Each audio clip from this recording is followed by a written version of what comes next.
Europe 1, 7h46. Premier coup de raquette cet après-midi à 14h pour la finale de la Coupe Davis. Pour commencer, Jo-Wilfried Tsonga pour la France affrontera Stanislas Wawrinka pour la Suisse.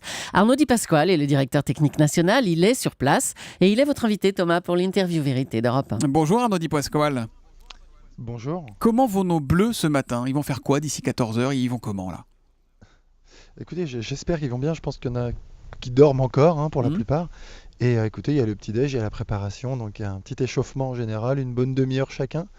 Et puis on patiente, on attend un petit peu les dernières consignes du capitaine avant d'entrer dans l'arène, tout simplement. Ils vont patienter chacun dans leur coin ou ils seront ensemble?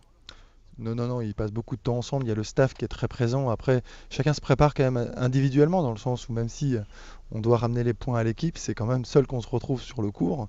Ce sont 2 simples aujourd'hui qui ont lieu.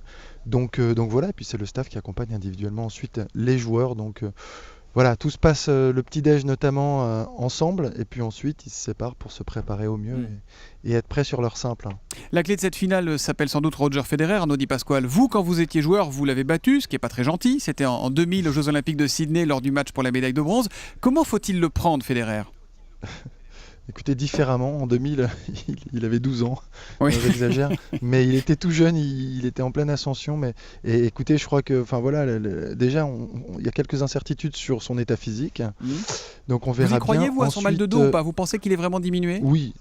Écoutez, qu'il a une raideur certainement, il a forcément mal, il a quand même levé le pied, il n'a pas joué la finale du Masters, il n'a pas joué le lendemain, il ne s'est pas rentraîné tout de suite, il a tapé à dose homéopathique depuis, donc oui, il a certainement mal. Maintenant, c'est Federer, c'est quand même un monstre, il a 17 grands chelems, c'est quelqu'un qui s'adapte beaucoup mieux que les autres, qui a cette gestion aussi, des changements de surface.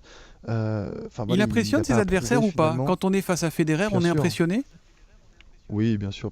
Bien sûr, de par juste la personne qu'on a en face de soi, son palmarès parle pour lui. Puis sa technique, son jeu, son élégance, au-delà de ses victoires, c'est tout un tout. Oui, c'est impressionnant. Et puis sa qualité de jeu, il sait tout faire.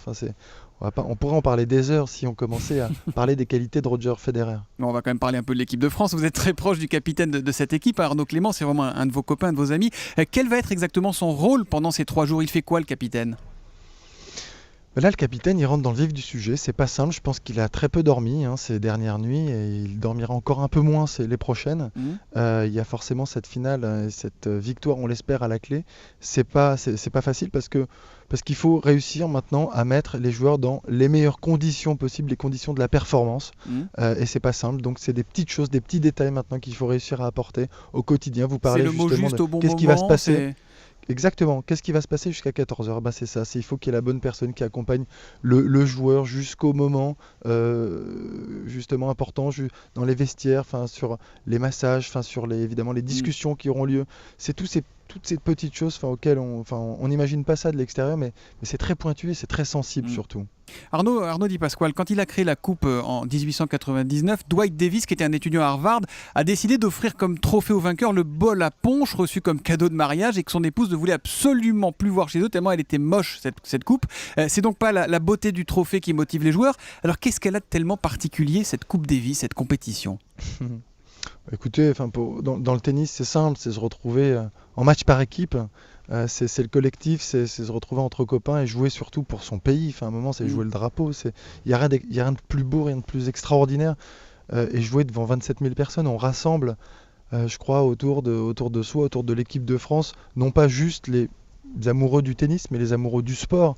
Et c'est ce qui en fait aussi toute la beauté. Je crois que les joueurs ne pensent qu'à ça. C'est la Coupe du Monde des tennismen, en fait. J'espère qu'ils auront des ailes qui vont pousser dans leur dos. C'est la Coupe du Monde, c'est la finale de la Coupe du Monde de tennis, tout simplement. Alors, on va voir des milliers de drapeaux français, vous le disiez, dans le stade Pierre-Mauroy à Villeneuve-d'Ascq, pour soutenir une équipe de France qui a quand même un fort accent suisse. Tsonga, Monfils, Bento, Simon, Gasquet vivent tous là-bas. Est-ce que vous comprenez, en cette époque de chasse aux exilés fiscaux, qu'ils fassent ce choix, ces joueurs? Écoutez, la réponse que je vais vous apporter est très simple. Nous, on n'a aucun impact, on peut rien faire, on joue un rôle, si de sensibilisation, mais est-ce qu'on peut leur dire rentrez, habiter en France? Je crois pas, chacun fait comme il veut, ils sont grands, ils sont adultes et responsables. Maintenant, ils payent des impôts en Suisse, ils payent des impôts en France sur tous les gains qu'ils ont sur le territoire, ils payent des impôts dans les pays dans lesquels ils jouent aussi, donc il y a des retenues à la source. sont pas des tricheurs. Enfin, j'ai pas le sentiment aujourd'hui. Et puis, ils représentent un vecteur de communication tellement fort pour la Fédération française de tennis. Je suis désolé, ils jouent pour le drapeau, ils le mouillent, ils en parlent, ils ont envie comme jamais. Enfin, c'est pas parce qu'ils habitent là-bas qu'ils se sentent pas français. Bien au contraire, la preuve, enfin voilà, tous les efforts qu'ils consentis depuis maintenant quelques années pour aller chercher ce saladier d'argent le prouvent bien. Et il sera bien pour la France si jamais il le remporte ce week-end. J'adore les Français, pourtant j'avoue, j'ai envie que Federer gagne. Est-ce que vous comprenez, vous, pourquoi on l'aime tellement, Roger Federer? En fait, il faudrait qu'il puisse faire match nul, presque. Ouais, non. En fait, ce qu'on peut dire, allez, on est quand même à fond, attendez, pour les Français, on peut pas aujourd'hui imaginer la défaite de l'équipe de France, mais c'est vrai qu'on serait moins déçus parce que c'est le seul trophée, en effet, c'est la seule compétition que Roger n'a pas gagnée, donc c'est vrai que ça serait pour lui quelque chose d'assez extraordinaire, enfin voilà, c'est déjà une légende, je sais pas à quelle hauteur ça le propulserait encore, mais c'est vrai que c'est pour ça, enfin tout simplement, et puis en tout cas, Federer, c'est vrai que c'est impressionnant. On sera soit très content, soit content à l'issue de cette finale, et ça c'est déjà bien. Merci Arnaud Di Pasquale, d'avoir été en duplex du stade Pierre-Mauroy ce matin. Allez les Bleus.